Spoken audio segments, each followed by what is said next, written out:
રાજકોટમાં સરકારી અનાજનો જથ્થો ઓછો આવતા મુશ્કેલી।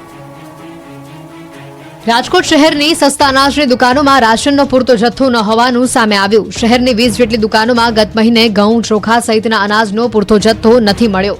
ગત મહિને 100% રૂપિયા ભર્યા હોવા છતાં માત્ર 30% જથ્થો પહોંચ્યો। તો બીજી તરફ પુરવઠા વિભાગ દ્વારા તુવેર દાળના 50% જથ્થાની જ ફાળવણી કરવામાં આવે છે, જેથી લાભાર્થીઓને અનાજ વિના ધરમના ધક્કા ખાવા પડી રહ્યા છે। આ મામલે સંબંધિત અધિકારીઓને જાણ કરાઈ છે, ત્યારે સસ્તા અનાજની દુકાનોમાં સમયસર પૂરતો જથ્થો પહોંચાડવા માટેની માંગ ઉઠી છે। રાજકોટ શહેર ઉપરાંત અમુક ગ્રામ્ય વિસ્તારોની દુકાનમાં પણ જથ્થો સમયસર પહોંચતો નથી, જેના કારણે ગ્રાહકો તેમજ રેશનિંગની દુકાન ચલાવનારા વ્યક્તિઓ વચ્ચે ઘર્ષણ પણ થાય છે। ફેર પ્રાઇસ એસોસિએશન દ્વારા સમગ્ર મામલે સંબંધિત અધિકારીઓને જાણ પણ કરવામાં આવી છે, પરંતુ ઉપરથી જથ્થો મોડો આવતા હોવાના કારણે ગોડાઉન સુધી જથ્થો પહોંચવામાં વાર લાગે છે। દાહોદમાં નકલી અને મામલે પોલીસે કાર્યવાહી કરી। 6 મહિનાથી ફરાર આરોપીઓના ઘરે તેમજ જાહેર સ્થળોએ નોટિસ લગાવી।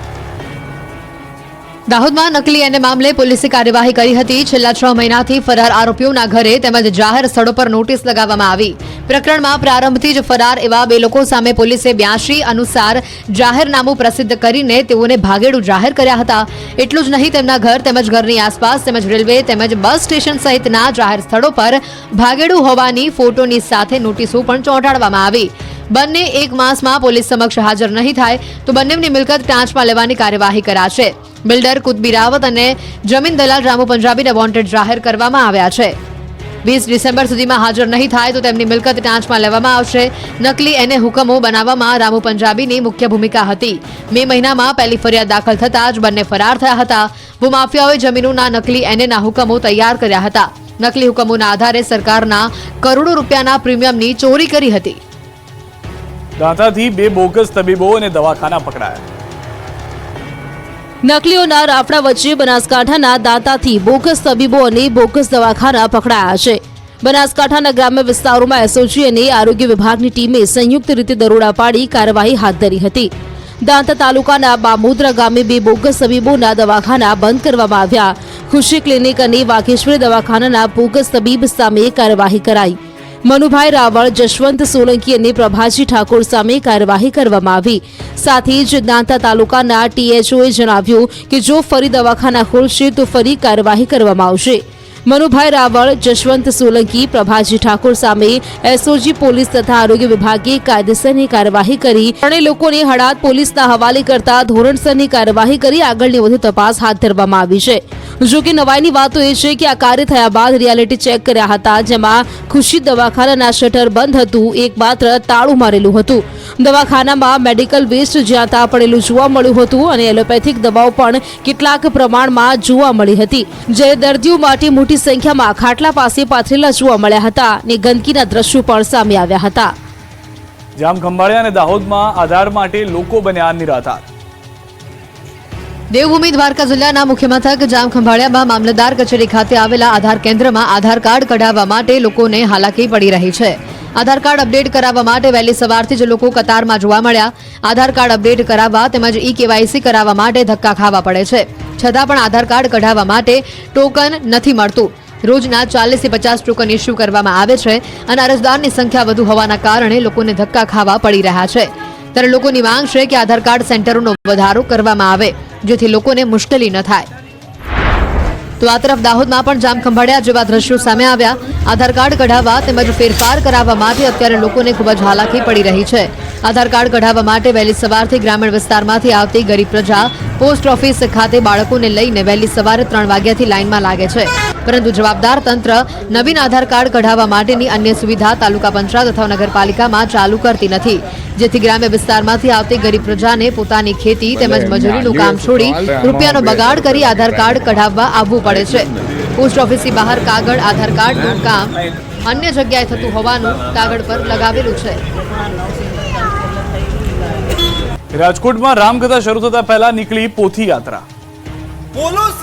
રાજકોટના રેસકોર્સમાં ભવ્ય રામકથાનો પ્રારંભ થયો। કથા શરૂ થતા પહેલા સવારે ભવ્ય પોથી યાત્રા નીકળી હતી। રેસકોર્સ મેદાનમાં પ્રસિદ્ધ રામકથાકાર પૂજ્ય મુરારી બાપુ રામકથાનો પ્રારંભ થયો છે, ત્યારે રેસકોર્સ ગ્રાઉન્ડમાં અયોધ્યા નગરી જેવો એક માહોલ ઉભો થયો। મેદાનમાં ભવ્યાતિ ભવ્ય અયોધ્યા નગરી ઊભી કરવામાં આવી। રામકથા શરૂ થાય તેની પહેલા પોથી પૂજન વિધિ કરવામાં આવી। ત્યારબાદ શહેરના વિરાણી ચોકથી લઈને રેસકોર્સમાં બનાવવામાં આવેલી અયોધ્યા નગરી સુધી પોથી યાત્રા યોજવામાં આવી। મોરારી બાપુ અને સ્વામી પરમાનંદજીએ પોથયાત્રાનું પ્રસ્થાન કરાવ્યું, જેમાં 5000થી વધુ લોકો જોડાયા।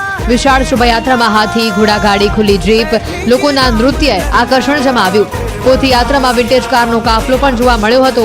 એમાં પણ સૌથી વધુ આકર્ષણ ભગવાન રામની પ્રતિકૃતિએ જમાવ્યું। અયોધ્યામાં બિરાજમાન રામલલ્લાની આબેહૂબ પ્રતિકૃતિ તૈયાર કરવામાં આવી છે। શહેરના રાજમાર્ગો પરથી જ્યારે આ પોથયાત્રા પસાર થઈ ત્યારે સૌ કોઈ રામલલ્લાની પ્રતિકૃતિ જોઈને નતમસ્તક થઈ ગયા। પોથયાત્રા દરમિયાન કેસરીયો માહોલ જોવા મળ્યો। ઠેર ઠેર જય શ્રી રામના નારા લાગ્યા।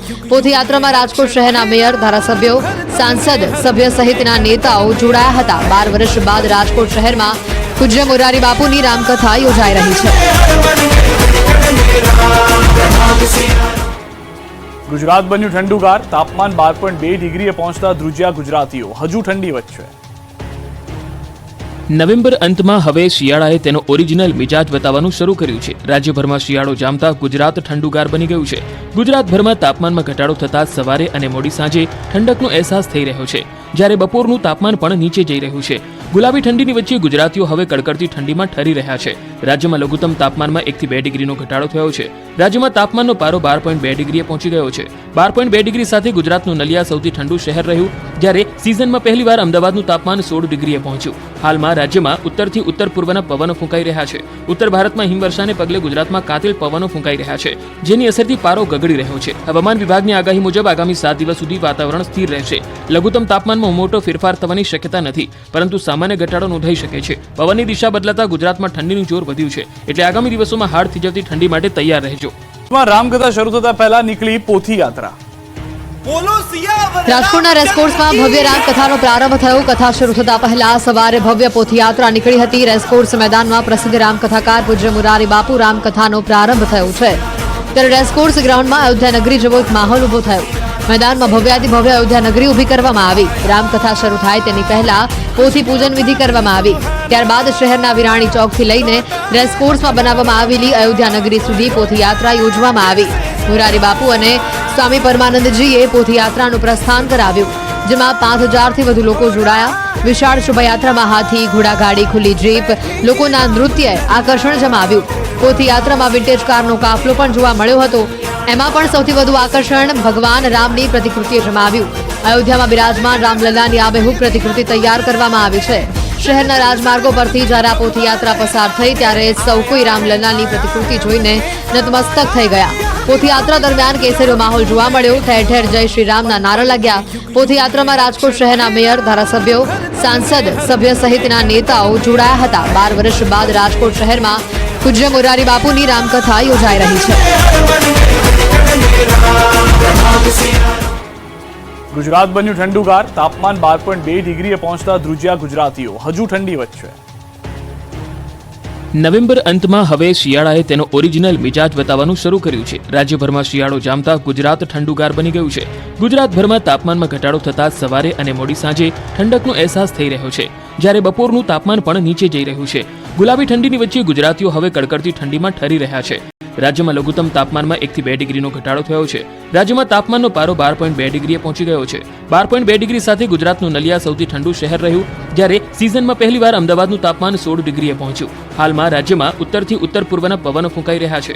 ઉત્તર ભારતમાં હિમવર્ષાને પગલે ગુજરાતમાં કાતિલ પવનો ફૂંકાઈ રહ્યા છે, જેની અસરથી પારો ગગડી રહ્યો છે। હવામાન વિભાગની આગાહી મુજબ આગામી 7 દિવસ સુધી વાતાવરણ સ્થિર રહેશે। લઘુત્તમ તાપમાનમાં મોટો ફેરફાર થવાની શક્યતા નથી, પરંતુ સામાન્ય ઘટાડો નોંધાઈ શકે છે। પવનની દિશા બદલાતા ગુજરાતમાં ઠંડીનું જોર વધ્યું છે, એટલે આગામી દિવસોમાં હાડ થીજવતી ઠંડી માટે તૈયાર રહેજો।